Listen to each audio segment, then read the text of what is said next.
This week we're going to talk about bioethics. We were going to talk about stem cells, and we're going to talk about some other issues generally about the ethics of biology and how to look at some of those things from a Christian perspective.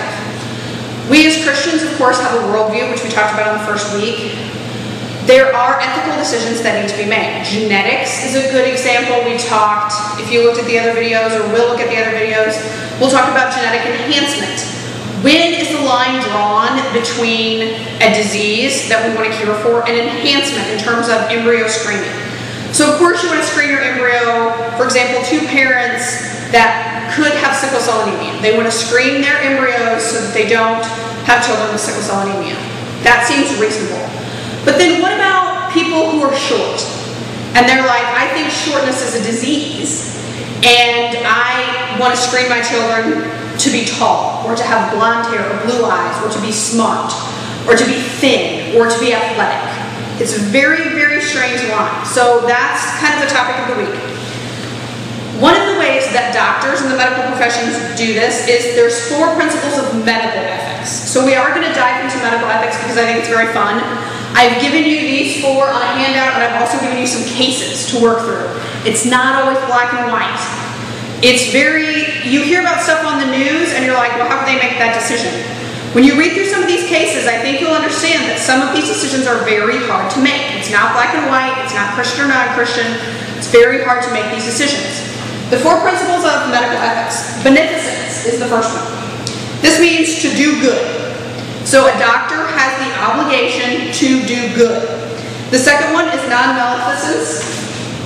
This is do no harm. These seem really easy, right? To do good, to do no harm.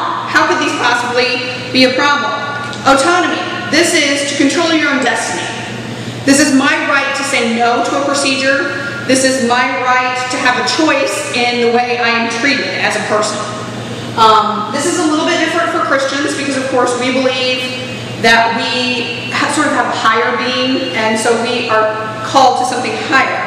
But we still want to have a choice, and we want to have some individual freedom. And the 4th one is justice. This is very controversial.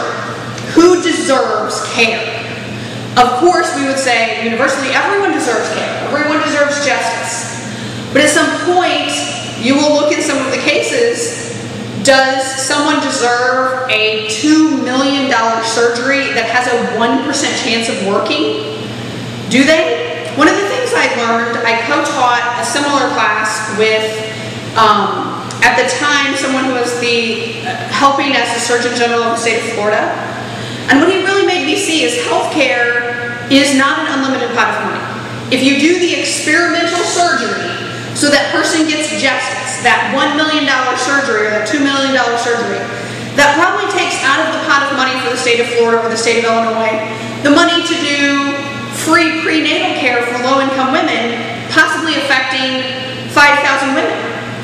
So you can do one experimental surgery, or you can do free prenatal care for 5,000 women. But who's going to get the radio press? The guy who didn't get the $1 million experimental surgery, right? You're going to let me die. So when you think about these things, it's really very important that you not see it as always black and white. I think you will be challenged by some of the questions this week, because there really is no good answer. You have to decide who is going to die today. I have to decide who gets to live and who gets to die.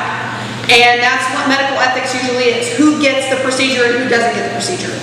And as you look through these 4 things, again, I've given them to you on a handout, but I just wanted to go over them again with you and talk a little bit about bioethics and medical ethics, because it is an interesting subject, and it does lead, of course, directly into science and Christianity. So I think it's going to be a fun topic this week. I hope you enjoyed it. And if you have any questions, again, email me. I've enjoyed having you guys in class, and we're almost done. So see you later.